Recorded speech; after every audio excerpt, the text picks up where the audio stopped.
Olá, para você que está nos assistindo aqui pelo Rota Concursos, eu sou a professora Nathalie Ritter e nós vamos estar juntos aí nessa trajetória dos seus estudos na disciplina de Direito Administrativo, certo? Então nós vamos abordar aí ao longo das nossas próximas aulas, dos nossos encontros, todo o conteúdo do seu edital voltado para a disciplina de Direito Administrativo.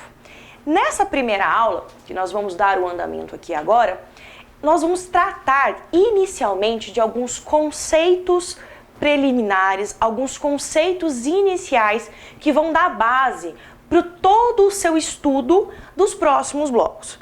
A importância desse estudo, desses conceitos iniciais, se dá em razão do método de aprendizagem, tá? De você conseguir não precisar, ao sair, realmente, ao estudar, sair da sua aula, parar para procurar, por exemplo, um conceito de o que é ter uma personalidade jurídica, um conceito do que é a administração pública. Porque eu chego aqui para vocês sair falando de administração e tudo mais, às vezes você vai ficar perdido para tentar entender realmente aquilo que eu quero dizer. Então, a ideia desse método é realmente fazer você compreender esses conceitos que nós vamos falar. Isso que nós vamos estudar, certo? Se você pegar aí no seu edital, você vai verificar que um dos tópicos deles é a parte de Estado, Governo e Administração Pública, certo? Então aqui ele pede que você saiba os conceitos realmente do que é o Estado, o conceito do que é o governo, o conceito do que é a administração,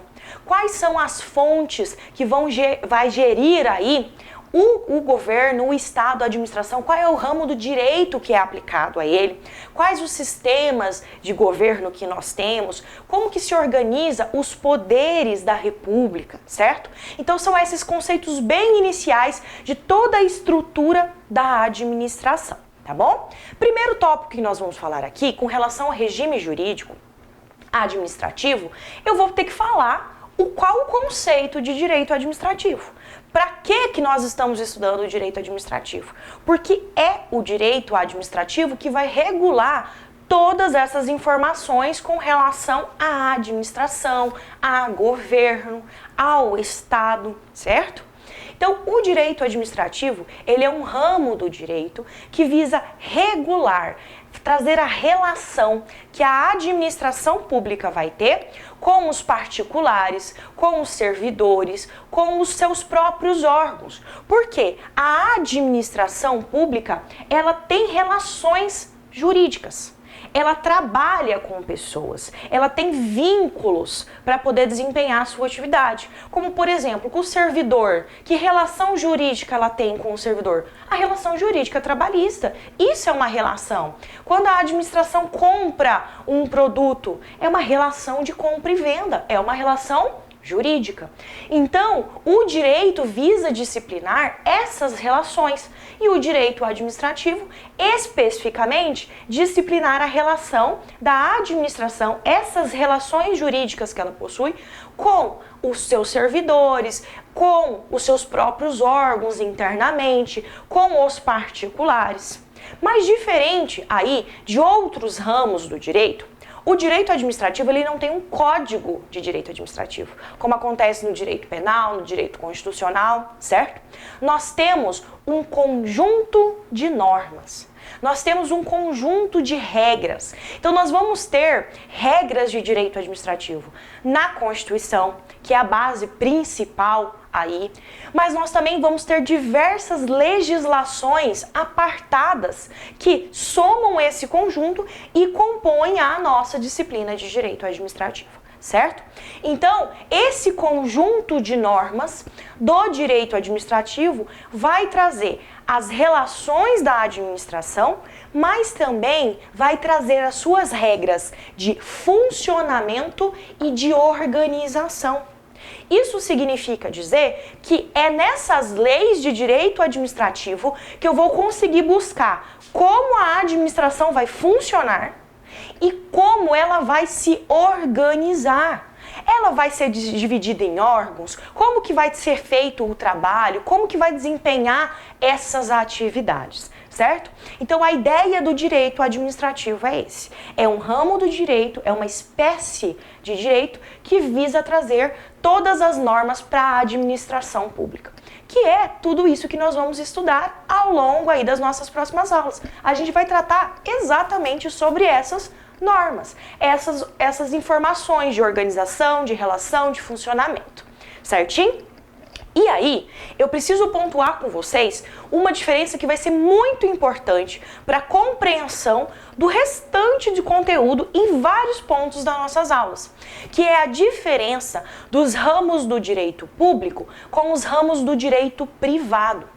O direito administrativo, ele é um ramo de direito público. Porque ele vai ser regido por regras que vão ter a presença do Estado, da administração, nas relações jurídicas. Ou seja, eu vou ter o poder público como uma das partes dessa relação. Então, por isso que ele vai ser um ramo do direito público. Mas, qual é a importância disso em questão de características? O direito privado, como por exemplo, se eu quero comprar um carro de você, é uma relação de compra e venda entre particulares, ela vai ser regida pelo direito privado. O direito privado, eu tenho o particular com o particular. Então eu vou ter a presença de dois particulares, de duas pessoas nessa relação.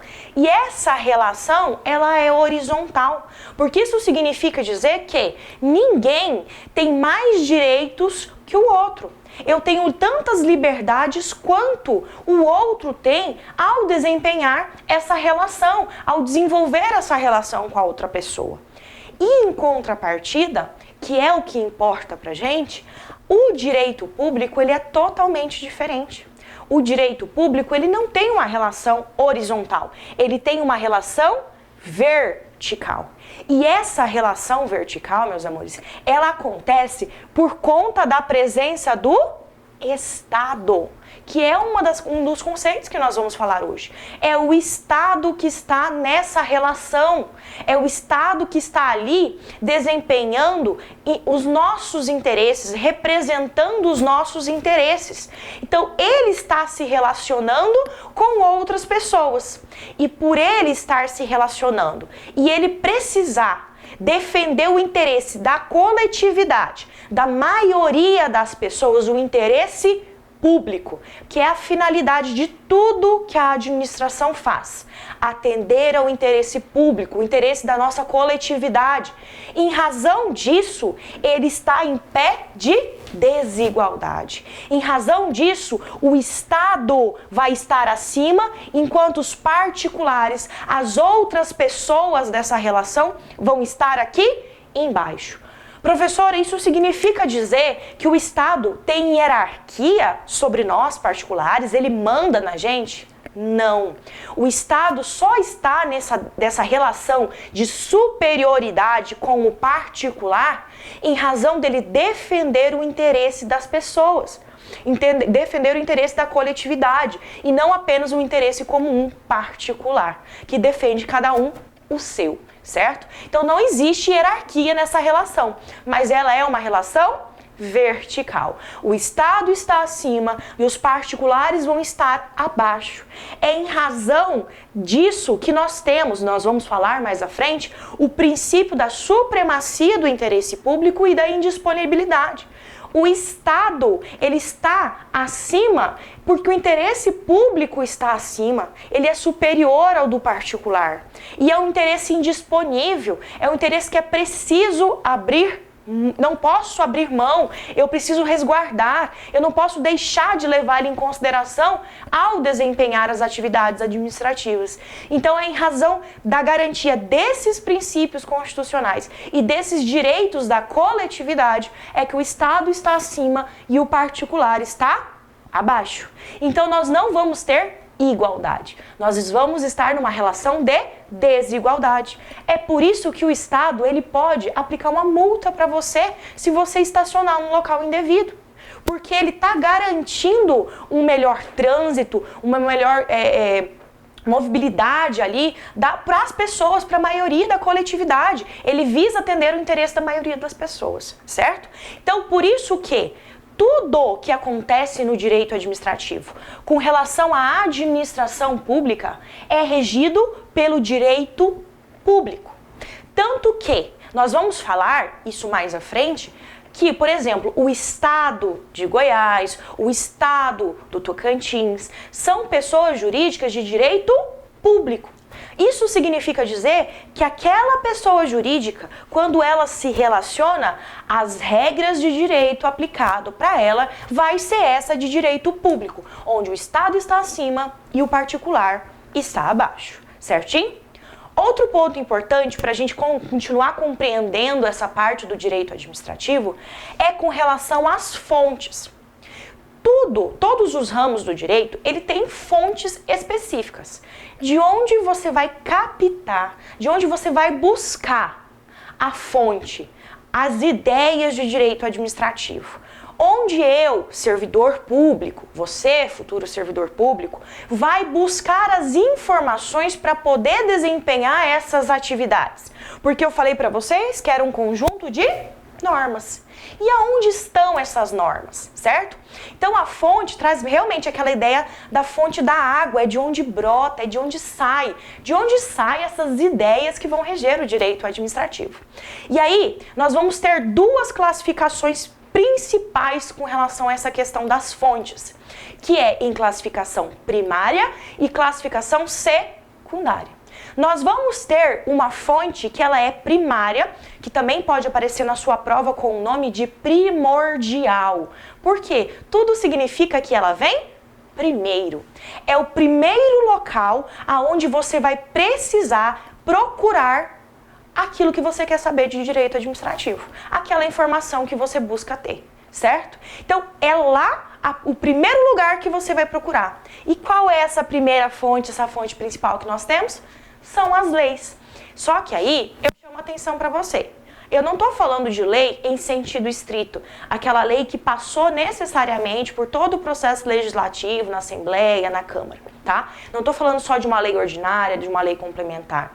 Eu estou falando de leis em sentido amplo, como, por exemplo, uma instrução normativa. Uma instrução normativa, ela é editada pelo próprio órgão, pelo próprio servidor público, ela não passa pelo processo legislativo lá da Assembleia, mas ela é fonte primária porque ela é um tipo de lei em sentido amplo. Então, quando eu falar lei, é lei em sentido estrito? Não, é lei em sentido amplo. E aí eu chamo mais atenção para vocês com uma coisinha que é o que o pessoal gosta de colocar, e não entendo por quê, porque não tem tanta dificuldade, vocês vão verificar, mas eles gostam de brincar com vocês com esse conceito, que é com relação às súmulas vinculantes. Gente, súmula vinculante nada mais é do que uma decisão do STF. É o nosso Supremo Tribunal Federal se posicionando sobre alguma matéria. Alguma coisa que nas leis, inicialmente, ficou um pouco obscura, não estava dando para entender. Então ele vai lá, ele interpreta e fala, olha, quando a Constituição quis dizer isso, ela estava levando para esse sentido, para esse lado. E aí ele dita uma súmula vinculante. Qual é o problema? Nós temos súmulas que são comuns, que não são vinculantes. E qual é a diferença? A súmula vinculante, olha a palavra, vinculante, quer dizer que está vinculada, é obrigatória. A súmula vinculante, ela não vem no sentido apenas de te ajudar a interpretar, de te orientar. Ela vem no sentido de trazer uma obrigação. Então ela é considerada lei. Por isso que nós falamos que as súmulas vinculantes têm força de lei, porque todo mundo tem que levar lá em consideração. Eu não posso apenas olhar para ela e falar assim, mas isso só foi uma orientação do STF. Não, não, não. É lei, certo? Então as súmulas vinculantes, apesar de serem decisões, posicionamentos do STF, elas não são classificadas como fontes secundárias, e sim como fontes primárias, porque elas têm força de lei. E aí eles gostam de colocar que súmula vinculante é fonte secundária. E aí você lembra só, é lei em sentido amplo, mas a súmula vinculante tem força de lei, tá bom? Então, presta atenção com relação a esse peguinha aí na sua prova. Mas eu falei para vocês que nós temos também fontes que são secundárias, um segundo local onde a gente pode buscar as orientações com relação ao direito administrativo. E aí nós vamos ter as doutrinas e as jurisprudências. As jurisprudências também são decisões de tribunais, assim como a súmula vinculante. Só que as jurisprudências, que como por exemplo uma súmula comum é uma forma de jurisprudência, são decisões que são tomadas de forma reiterada pelos tribunais, não só pelo STF, pelo STJ, pelos tribunais regionais de trabalho, enfim, pelos TJs estaduais, com relação a alguma matéria em específico. Eles decidindo o mérito sobre algo em específico. E aí, eu estou falando de uma jurisprudência. Então, jurisprudências são decisões, porque às vezes há conflito entre normas, há conflito entre interesses. E quando nós temos um conflito, a quem nós recorremos? Ao Poder Judiciário. E aí eles se posicionam editando essas jurisprudências, falando, olha, em se tratando de tal assunto, nós aqui do tribunal entendemos que é dessa maneira, certo? Essas são as jurisprudências, beleza? Tranquilo? Ela é uma fonte secundária. Por quê? Porque ela vem de um conflito de uma fonte primária. Então você só vai cair para a jurisprudência quando na própria lei você não achar a informação que você queria. Da mesma maneira, eu tenho as doutrinas como fonte secundária. As doutrinas, meus amores, são aqueles livros que são editados pelos estudiosos do direito, que vão dar conceitos, que vão interpretar, que vão tentar entender, compreender e transmitir conhecimento com relação àquilo que está disposto nas leis. Então, quando você pega uma lei seca para ler, por exemplo, pega a Constituição Federal ali no seu vade-mecum, abre e vai ler. Você lê um artigo lá da Constituição. Nem sempre você consegue entender o que aquele artigo falou, porque aquele artigo trouxe uma linguagem jurídica, né, mais complexa. Então, os doutrinadores, eles visam estudar, conhecer, criar teorias que vão auxiliar durante o estudo do direito administrativo, para auxiliar as pessoas a entender melhor os anseios que estão dispostos em leis, os anseios do Estado e etc. Então, os doutrinadores, as doutrinas, também são fontes secundárias. Nós vamos usar muito aqui em direito administrativo essa fonte de doutrina. Porque a parte conceitual, por exemplo, o conceito de Estado, ele não existe uma previsão legal. É um conceito dado com base de várias disposições previstas na lei que chega-se ao conceito de Estado. E esse conceito quem criou? Os doutrinadores, os estudiosos. Da mesma maneira, eu tenho como fonte secundária os costumes. A doutrina moderna, ela interpreta o costume como uma fonte indireta, mas a doutrina majoritária põe os costumes como fonte secundária. Então não vai aparecer na sua prova as duas possibilidades de resposta. Ou vai estar falando que costume também é uma fonte secundária, ou vai estar falando que é uma fonte indireta, certo? O que são os costumes? É aquelas práticas reiteradas da administração pública que não estão formalizadas. Porque a partir do momento que eu formalizo um costume, eu estou em frente a uma lei. E aí já deixou de ser fonte secundária para ser fonte primária. O costume, então, são essas práticas reiteradas de situações que ainda não existem disposições na lei sobre a situação. Então, ainda não tem, às vezes, um regulamento certo. Como que a gente vai fazer? Vamos fazer de tal maneira, já que a gente não tem uma instrução com relação a isso, a gente ainda não tem. Claro que sempre não pode, de forma alguma, violar a lei. É somente se na lei não tiver. Por isso que ela é uma fonte secundária, porque primeiro você vai na lei, depois você procura saber lá se lá não tem. Os costumes, eles não são escritos, não são formalizados. São práticas reiteradas ali no dia a dia, tá? Então, como que eu vou saber de um costume? É na prática mesmo, no seu trabalho. Quando você começar a trabalhar, você vai conversar às vezes com um policial que é mais antigão, o pessoal que trabalha com você que é mais antigão. Fala assim, mas por que a gente está fazendo isso? Ele vai te responder, porque a gente sempre fez assim. E não tem disposição com relação a fazer de outra forma. Então, a gente faz dessa maneira e tá tudo bem, tá tudo ok, certo? Então, essas são as nossas fontes. É daqui que nós vamos tirar essas informações do direito administrativo, certinho? Beleza. Primeira informação, então, que a gente tem, a gente consegue finalizar, né, fazer toda essa conceituação inicial aí com relação a isso. Agora, nós vamos falar um pouco sobre as noções de Estado. Por quê? Qual é a principal informação aqui cobrada na sua prova? A diferença entre Estado, administração pública e governo.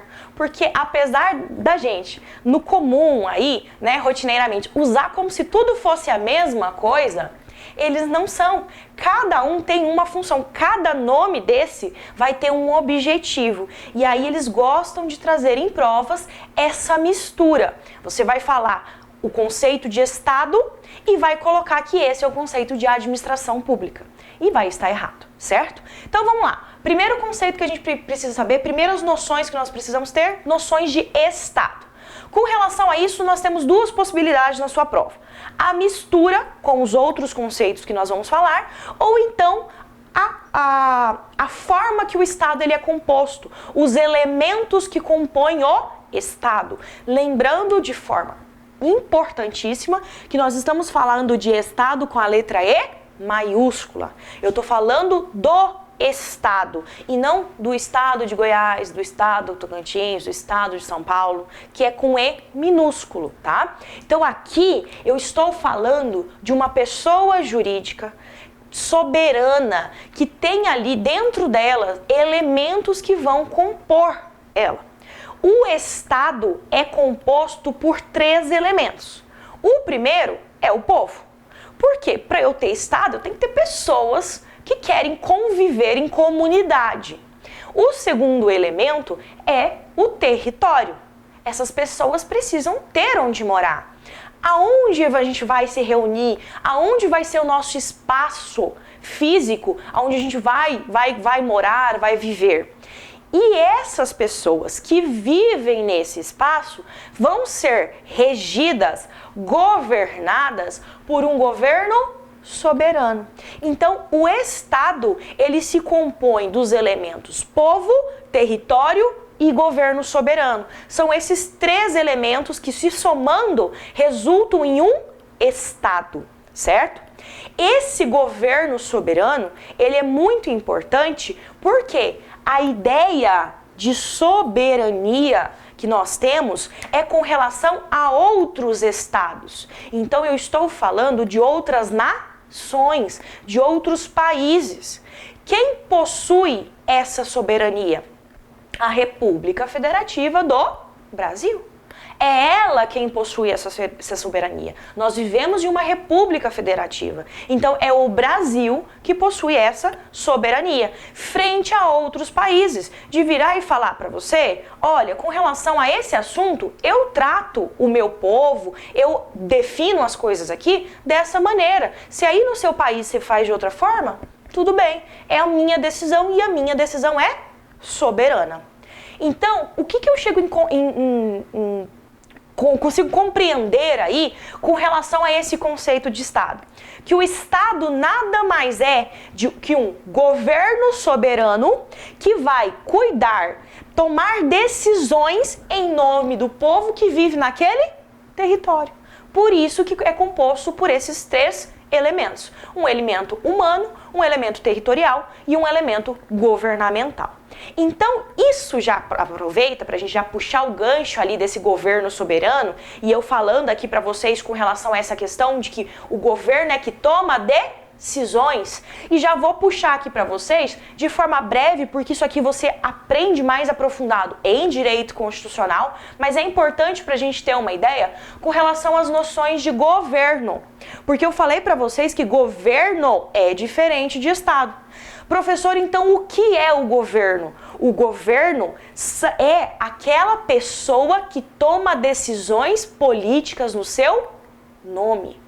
São aquele conjunto de pessoas que vão decidir para aquela coletividade, que vão pensar o que é melhor para aquela coletividade. Então, qual é a dica que você tem na hora da prova aqui para você saber se se trata do conceito de governo? Decisões políticas. Decisões que tratam de assuntos políticos, assuntos de interesse público voltado para realmente uma gestão política desse Estado, certo? E aí, com relação às noções de Estado, nós temos a forma de Estado, o nosso sistema e o nosso regime, certo? De governo. Então, eu tenho a forma de governo, a nossa república, né? Eu falei que a gente mora numa república federativa do Brasil. Então, a nossa forma de governo, ela é republicana.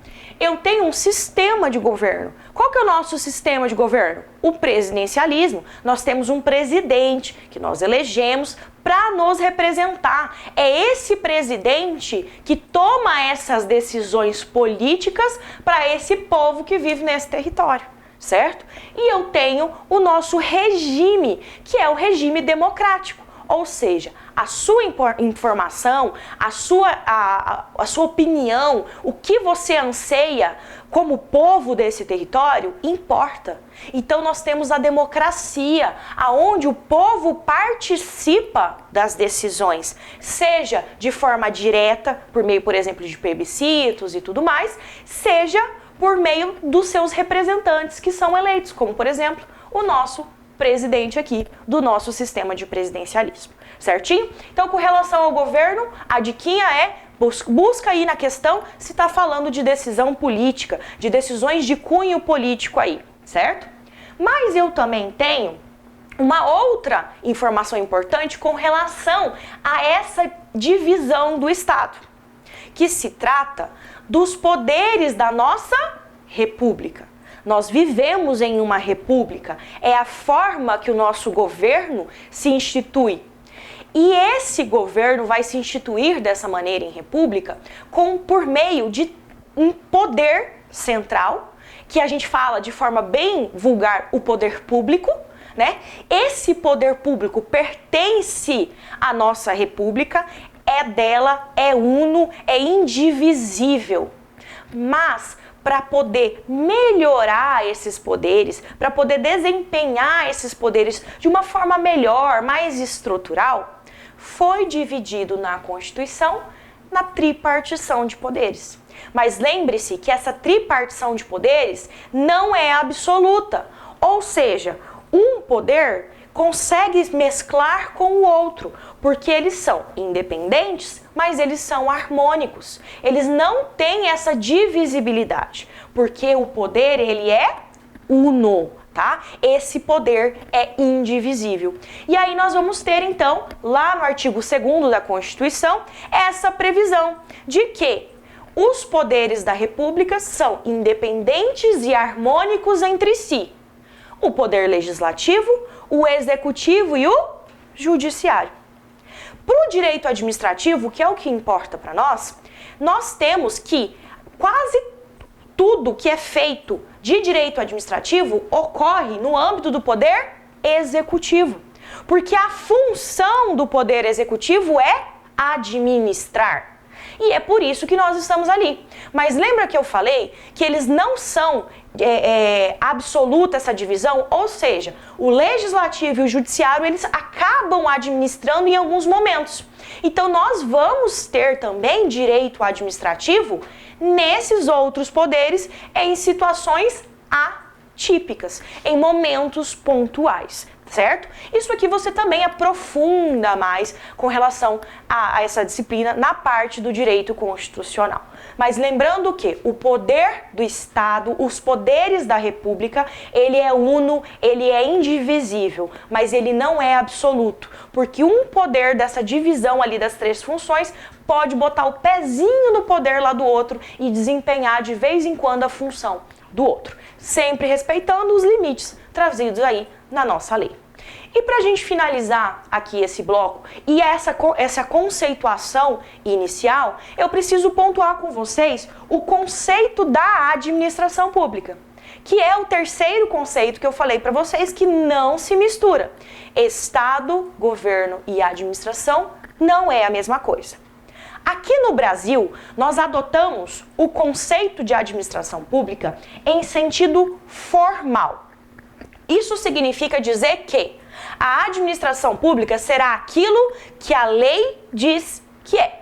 E aí nós temos um decreto lá do ano de 67 que regulamenta que a administração pública será composta pela administração direta e a administração indireta, que também é um tópico que nós vamos ver mais à frente. Essa lei que dispôs sobre a administração direta e indireta é onde traz de forma formal o que é a administração pública. E ela está tratando isso de forma formal, e aí eu quero que vocês pensem numa estrutura organizacional realmente, em um triângulo aí, numa estrutura de uma organização. Por isso que esse nome incentivo do formal também aparece nas provas como em sentido orgânico. Orgânico da ideia de organização. Como que a administração pública se organiza? Por meio dos seus órgãos, dos seus agentes. Então, para o sentido formal, a administração pública é aquilo que ela é. Ou seja, os três poderes compostos pelos seus órgãos, compostos pelos seus servidores. Isso seria a administração em seu sentido formal. Trazendo para o meio mais comum, eu poderia dizer para você que é aquele conceito bem antigo que a gente fala da máquina pública. É isso, é a estrutura organizacional que nós vamos ter aí da administração, essa estrutura que nós vamos ter dessas pessoas, e ali dentro eu tenho os órgãos, dentro dos órgãos eu vou ter os agentes trabalhando. Mas, olha só o que eu falei, os agentes trabalhando. A partir do momento que eu falo do trabalho realizado pela administração, eu já não estou falando mais de administração pública em sentido formal. Eu estou falando de administração em seu sentido material. Ou seja, qual matéria a administração está praticando? Qual objeto a administração está desempenhando? Qual função ela está trazendo? Por isso que o sentido material também pode aparecer na sua prova como sentido objetivo ou funcional, porque trata daquilo que a administração faz, ou seja, a atividade administrativa desenvolvida.